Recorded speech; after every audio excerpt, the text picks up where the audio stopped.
ஆயிரம் விளக்கு தொகுதி நுங்கம்பாக்கத்தில் இருக்க நான் தெற்கு மாவட்ட விதியில் இந்த குடிசை மாற்று வாரியத்தை ஒரு 4 நாளைக்கு முன்னாடி இந்த வீடு இடிக்க ஆரம்பித்தாங்க. அதில் இருக்க அனௌன்ஸ் பண்ணி எல்லோரும் காலி பண்ணிட்டாங்க. ஆனால் ஒரு 2 அடி கேப்பில் இருக்க எங்களுக்கு வந்து ஒரு அனௌன்ஸ் மட்டுமே கொடுக்கல. 2 நாளைக்கு முன்னாடி மட்டும் யாரும் வீட்டுக்குள்ளே இருக்காதீங்க, வெளியில் இருந்துக்காங்க அப்படின்னு சொன்னாங்க. எங்களால் வெளியில் இருந்தோம், வாய் மூலியமாக சொல்லிட்டாங்க. அதனால் எங்களுக்கு வந்து ஒரு இதுவும் இல்லை. எங்களால் அந்த சமயத்துக்கு வந்து ஃப்ரிட்ஜு ஒரு சின்ன பொருள் மட்டும்தான் வெளியில் இருக்கும், அது கூட எடுத்துகிட்டு போகிறதுக்கு எங்களால் சூழ்நிலை இல்லை. அப்படி இருக்க சமையல் இந்த வீட்டில் அப்படியே இருந்த பொருள் மொத்தமே எல்லாமே ஓடி இடிஞ்சு, ஃபேனு, சாப்பிட்ற தட்டுலேருந்து துணிமணிலேருந்து எதுவுமே இல்லாமல் இப்போ இடிஞ்சு நாங்கள் எல்லாமே வெளியில் தான் ரோட்டில் தான் உட்காந்துருக்கோம். இது குடிசை மாற்று வாரியம், இது பகுதி கவர்மெண்ட்டோடைய இடம். எங்களுக்கு என்ன கேட்குறோன்னா, ஒரு வீடு இடிக்கிறாங்க, 2 அடியில் இருக்கிறப்பல ஒரு வீடு இருக்குது, அதுக்கான பாதுகாப்பு பண்ணி கொடுத்துட்டு நீங்கள் செஞ்சுருக்கலாம். நேற்று ஒரு கல் விழும்போது நாங்கள் போய் போலீஸில் கம்ப்ளைண்ட் கொடுத்தோம். எங்களுக்கு உதவி பண்ணி என்ன பண்ணுறோமா பார்த்துக்க, எங்கள் கூட இருந்து உதவி பண்ணி பார்க்குறாங்க, எல்லாம் பண்ணுறாங்க. நீங்கள் ஒரு முன்னறிவிப்பு பண்ணலை. நாங்கள் கேட்குற கேள்வி என்ன, எங்களுக்கு ஒரு முன்னறிவிப்பு ஏன் பண்ணலை? இவ்வளோ பொருள் இருக்குது, இவ்வளோ வீட்டில் மனுஷால் இருக்காங்க, மனுஷால் மட்டும் போயிட்டா என்ன பண்ணாலும் பண்ணி கொடுக்குறேன்றாங்க. என்ன பண்ணாலும் பண்ணி கொடுப்பாங்க. இருந்தாலும் இவ்வளோ சேதத்துக்கு எல்லாம் சேர்ந்து பண்ண முடியுமா? ஒரு குடும்பம் நடத்தின வீட்டில் ஒரு 8 வீடு, எங்கள் 8 வீட்டில் என் வீடு மட்டும்தான் ரொம்ப பாதிப்பு. மீதி 7 வீடு வந்து ஒரு முக்கால்வாசி கொஞ்சம் அடிபட்டிருக்கு. முழு பாதிப்பு என் வீடுக்கு தான்.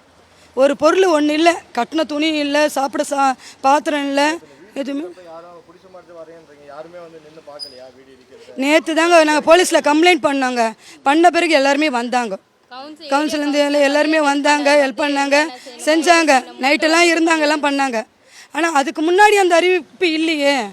அந்த முன்னாடி இப்போ இது வீடு பக்கத்தில் இருக்குன்னா அது ஒன்று முன்னாடி பண்ண, ஒரு ஆம்புலன்ஸோ ஏதோ ஒரு அடிபடுது, ரோட்டில் போகிறவங்களுக்கு கூட ஒரு அடிபட்டுருக்கலாம், ஒரு தீயணைப்பு துறையோ ஆம்புலன்ஸோ வேறு போலீஸ்க்கு கூட அதிகாரி பண்ணி நாங்கள் பண்ண போகிறோம், நீங்கள் எவ்வளோ பண்ண முடியுமோ பாதுகாப்பு கொடுங்க அப்படின்னு அந்த முன்னறிவிப்பு எதுவுமே இல்லைன்றதான் எங்களுடைய கரை. இது சிலிண்ட்ரு ஃபுல்லாக நசுங்கி போயிடுச்சு. ஃபோன் பண்ணோம், இன்ன வரையுமே வரல. எங்களுக்கு பயமாக இருக்குது. கம்ப்ளைண்ட் பண்ணிட்டோம், சிலிண்டர் கம்பெனிக்கு ஃபோன் பண்ணியிருந்தோம். அதில் பண்ணிவிட்டு இன்னும் கூட வரல. சிலிண்டர்கார் வருவாங்க பார்த்துட்டாங்கன்னு சொல்லிட்டு போயிட்டாங்க. பேசிட்டு இன்னும் வரல. நாங்கள் இது ரிமூவ் பண்ணுங்கன்னா நீங்கள் ஃபோனில் கம்ப்ளைண்ட் பண்ணுங்கள், போலீஸ் ஸ்டேஷனில் எஃப்ஐஆர் கையில் பண்ணுங்க. அதில் சிலிண்டர் வந்து இது மாதிரி ஆயிடுச்சுன்னு பண்ணுங்கள். நாங்கள் பண்ணுறது இருக்கட்டும். இதுவரை சிலிண்டர் லீக் ஆயிடுச்சுன்னா ஏதாவது ஆச்சுன்னா என்ன பண்ண முடியும்? அப்போ தான் அதுக்குள்ளே வந்து கேஸ் ஏதாச்சும் லீக் ஆச்சுன்னா என்ன பண்ணுறது? 2 to 3 hours மேலே ஆகுது. போலீஸ்காரங்க பேசியும் வந்து ஒன்றும் சிலிண்டர் எடுத்துகிட்டு போகல. இன்னும் ஏதாச்சும் லீக் ஆச்சுன்னா எஃப்ஐஆர் நாங்கள் ஈரத்துணி போட்டு அதில் மூடி வச்சிருக்கோம். எஃப்ஐஆர் பண்ணிட்டு ஆஃபீஸ்க்கு எடுத்துகிட்டு வந்து நோட்டீஸை கொடுங்க, அப்போ தான் நாங்கள் எடுத்துகிட்டு போவோம்னா நாங்கள் என்ன செய்ய முடியும்? பண்ணுங்க. இல்லை, அதுக்கப்புறம் போலீஸ் தான் எங்கள் கூட நேற்றுலேருந்து கம்ப்ளைண்ட் கொடுத்த பிறகு அவங்க இருக்கிறாங்க. அவங்க வந்து பார்க்குறாங்க, வந்து பார்த்தாங்க என்னென்ன டேமேஜ் என்ன இது நாங்கள் பண்ணி கொடுக்குறோன்னு சொல்லியிருக்காங்க. ஆனால் எந்த அளவுக்கு பண்ணி கொடுப்பாங்க என்னன்னு தெரியல. கட்லி, பீரோ, சாமா செட்டு எதுவுமே கிடையாது. ஃபுல் வீடு டேமேஜ் ஆச்சு.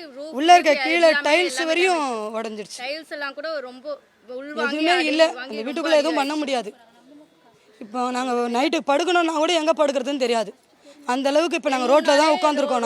நாங்கள் இருக்கிறோமே 3 நாளா இந்த வீடு இடிக்க ஆரம்பிச்சதுல இருந்து நாங்கள் ரோட்லேயே தான் நாங்கள் இருக்கிறோமே. ஏன்னா எந்த நேரத்தில், ஏன்னா இந்த ஹவுசிங் போர்டே பார்த்தீங்கன்னா ரொம்ப மழையில் ஊறி அப்படியே அந்த ஹவுசிங் போர்டில் இருக்கும் போதே வந்து மழைலாம் பெஞ்சதுன்னா அந்த ஹவுசிங் போர்டில் தண்ணியெல்லாம் சொட்டும். அவ்வளோ சொட்டி அந்த கல்லுங்களாம் விழ ஆரம்பிக்கும்.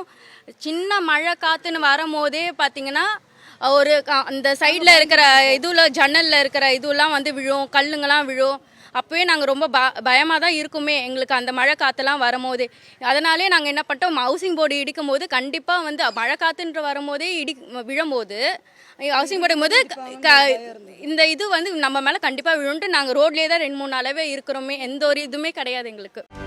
செய்திகளை உடனுக்குடனும் துல்லியமாகவும் தெரிந்து கொள்ள சப்ஸ்கிரைப் பண்ணுங்க.